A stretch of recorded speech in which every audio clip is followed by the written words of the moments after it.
د ننګرهار پوهنتون د بدني روزنې امیر محمد نسیم کاکړ وایي یا د سیالۍ د زده کوونکو ترمنځ د همغږۍ او والیبال ته د خلکو د پام راړولو په موخه په لار اچول شوې وي.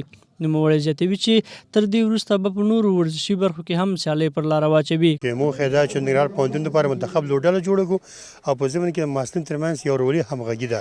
بل لور ته په دې سیالیو کې لوبېدونکي محصلین د سیالیو له جوړولو خوښ دي او وایي داسې سیالۍ جوړول د محصلینو ترمنځ د همغږۍ او ذهني ارامتیا لپاره ګټورې دي، خو له مسؤلینو غواړي چې د دوی ورزش ته لا ډېره پاملرنه وکړي.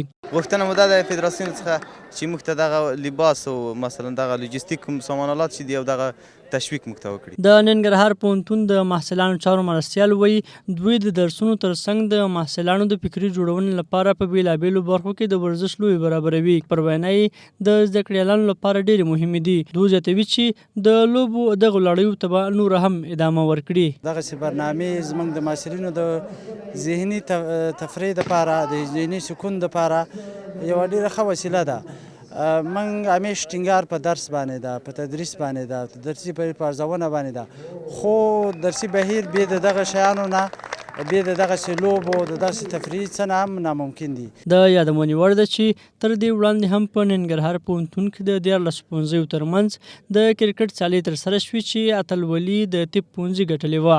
ودان مینوال، انعکاس راډیو تلویزیون، جلال آباد.